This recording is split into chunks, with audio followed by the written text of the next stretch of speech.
Hello, good morning students. I am Avnish Sen sir, your math teacher, class 10 subject math exercise चल रही है आपकी 7.2 और 7.2 का क्वेश्चन लेते हैं 8। क्वेश्चन नंबर 8 में क्या गिवन है देख लीजिए आप। इम्पोर्टेंट क्वेश्चन है, इम्पोर्टेंट है, ये बहुत आता है। ये कह रहा है कि ए एंड बी दो पॉइंट्स हमें दे रखे हैं और फाइंड द कोऑर्डिनेट, और एक जो पॉइंट पी है वो इस लाइन पर लाई करता है, उसके हमें कोऑर्डिनेट फाइंड करने हैं। गिवन में दे रखा है कि जो ए पी है वो 3/7 ए बी के इक्वल है। तो जो हमें लाइन वैल्यू कर रही है पॉइंट पर उसको हमें दिखाना है। कैसे? क्वेश्चन नंबर 8 में देखिए, ये हमारे पास एक लाइन है ए और बी। ए के कोऑर्डिनेट हैं -2, -2, बी के कोऑर्डिनेट हैं 2, -4। क्लियर? और ये कह रहा है कि जो एक ए बी लाइन है सेगमेंट हो रही है, इस पर कोई पॉइंट एक पी है, उसके कोऑर्डिनेट फाइंड करिए, जिसको हम एक्स और वाई लैंड भी कर लेते हैं। ठीक है।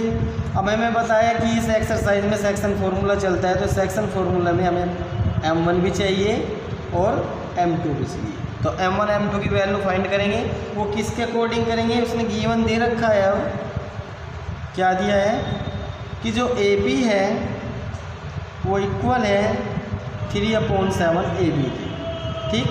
अब जो एक लाइन ए बी दे रखी है तो हमें m1 फाइंड करना है तो ए बी, m2 करना है तो बी पी, चाहे पी बी लिख लें। इन दोनों की वैल्यू रेशो बनानी है, जिससे m1 m2 की वैल्यू फाइंड हो जाएगी। तो हम कैसे करेंगे? क्रॉस मल्टीप्लाई कर देंगे, 7 मल्टीप्लाई में चले जाएगा 7 A B = 3 A B. Clear? और यहाँ से हम ए बी की वैल्यू फाइंड कर लेंगे तो ए बी = कितना आ जाएगा? 7/3 ए बी। क्लियर? अब हम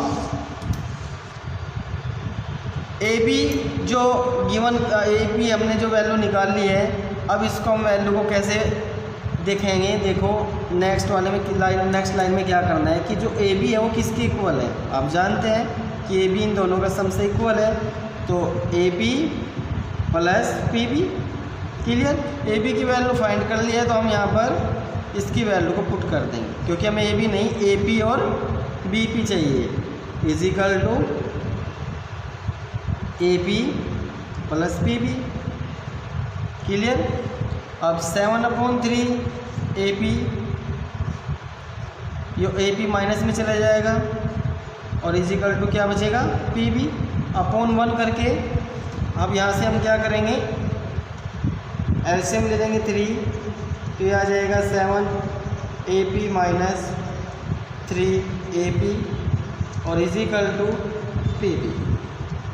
7 में से 3 जाकर बचेगा 4 A P upon 3 = P B. Clear? Cross multiply करेंगे तो यहाँ से आपको क्या मिलेगा?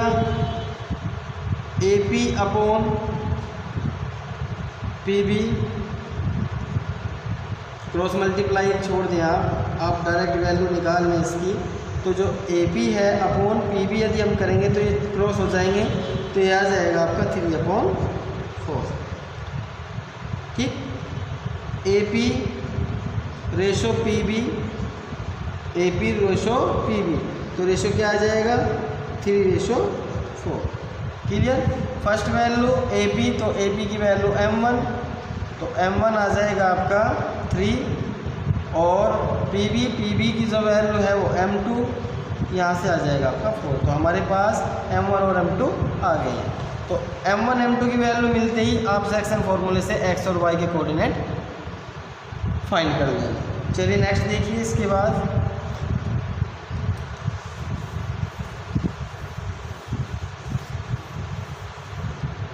अब m1 हमारे पास कितना है? 3, और यह है हमारे पास 4। ठीक। बाई सेक्शन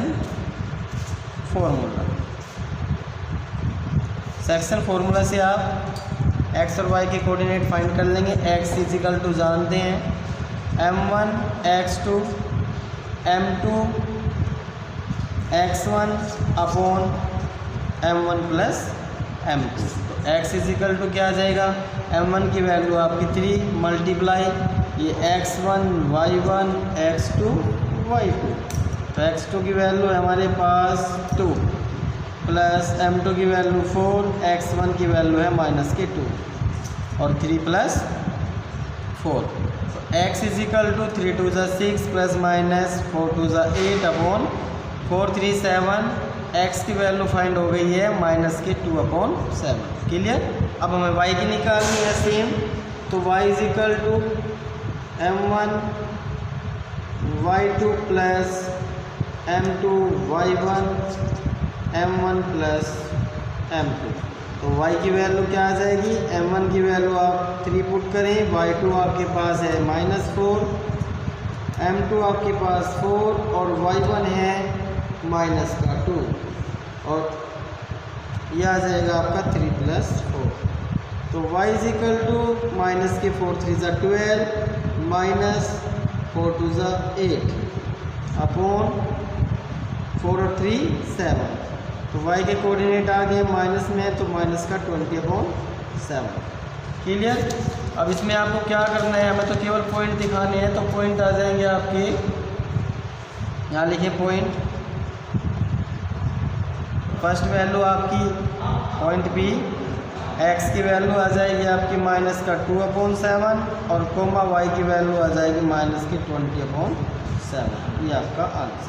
तो क्वेश्चन नंबर 8 कंप्लीट हो गया है, पर ध्यान रखना है सबको, सबसे पहले आपको जो गिवन दे रखा है वहाँ से आप AP और BP को फाइंड कर लें, जिससे आपका M1 और M2 के रेशो मिल जाएंगे। इसके बाद सेक्शन फॉर्मूला यूज़ करें, x और y जो लाई कर रहा है पॉइंट B, उसके आपको कोऑर्डिनेट फाइंड हो जाएंगे। तो क्वेश्चन नंबर 8 आपका कंप्लीट हो गया। क्वेश्चन नंबर नेक्स्ट लेते हैं, लास्ट 10। क्वेश्चन नंबर 10 में find the area of rhombus vertex, हमें एक रोम्बस दे रखा है जिसके वर्टेक्स से चारों पॉइंट गिवन है और हमें एरिया फाइंड करना है, एरिया ऑफ रोम्बस। सभी बच्चे बुक ओपन करें, बुक के अकॉर्डिंग देखें। सबसे पहले क्या कि रोम्बस आप इस तरह देखते हैं, काइट के जैसा होता है, ईच 90 होते हैं और उसकी साइड से भी आर इक्वल होते हैं, एक रोम्बस होता है। तो रोम्बस का में यदि एरिया फाइंड करना होता है तो रोम्बस का एरिया होता है 1/2 d1 × d2।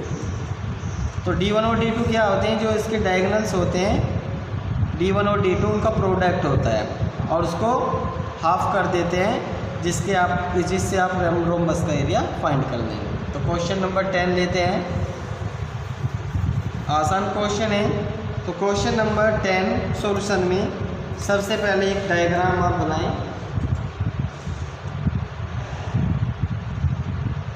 डायग्राम में ए पॉइंट, ए के कोऑर्डिनेट गिवन है आपके 3 और 0,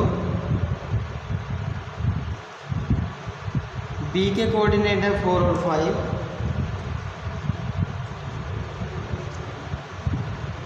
सी के कोऑर्डिनेट है आपके -1 4 और लास्ट डी के कोऑर्डिनेट है आपके -2 और -1। क्लियर।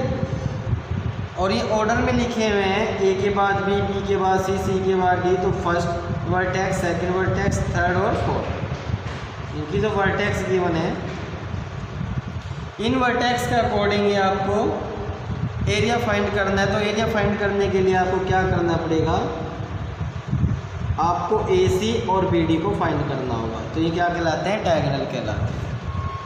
तो AC and BD are diagonal. तो इन डायगोनल को निकालने के लिए मान लीजिए हमें AC चाहिए है, सबसे पहले AC D1, तो उसको फाइंड करने के लिए क्या करना पड़ेगा, हमें इन दोनों वर्टेक्स के आपको क्या निकालनी पड़ेगी, डिस्टेंस। तो डिस्टेंस के लिए फॉर्मूला क्या होता है, x2 - x1 का whole square plus y2 - y1 का whole square. Clear. Under root, अब ये x1 पॉइंट, y1, x2 और y2।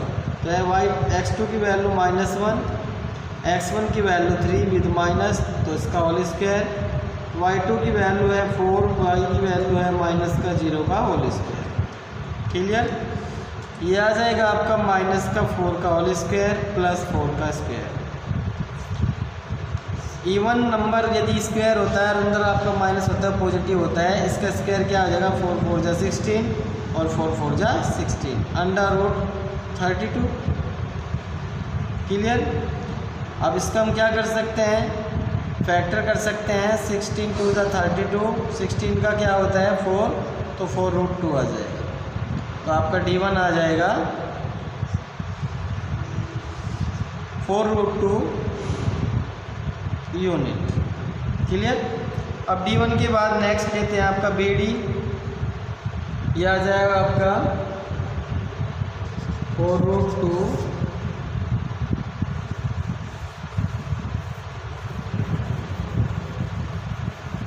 नेक्स्ट फाइंड करते हैं BD। BD भी डायगोनल है, इसको D2 लिखेंगे। सेम फॉर्मूला, डिस्टेंस निकालनी x2 माइनस x1 का स्क्वायर, y2 माइनस y1 का स्क्वायर। क्लियर?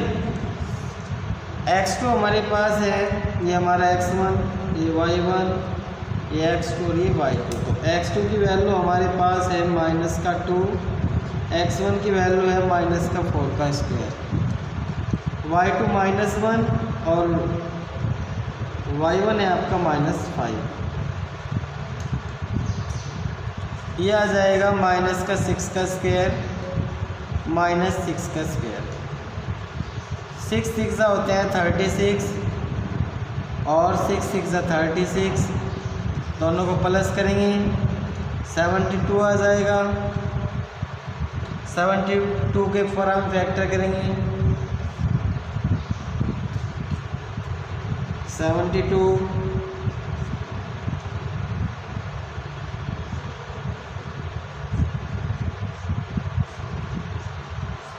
क्लियर? तो ये आ जाएगा। अब 1 to 3 ले लेंगे, कोई बात नहीं, पूरा लिखे आप 2 2 2 3 मल्टीप्लाई 3।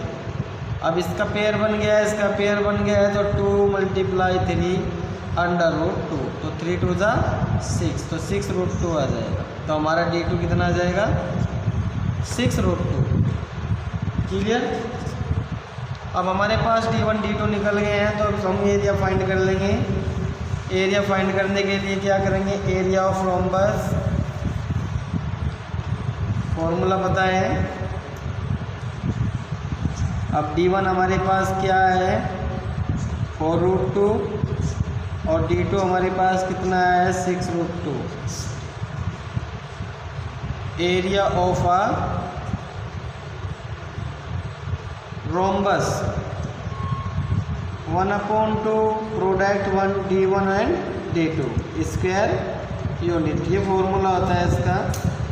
तो 1/2 मल्टीप्लाई D1 आपका है 4 रूट 2 और ये है 6 रूट 2। क्लियर?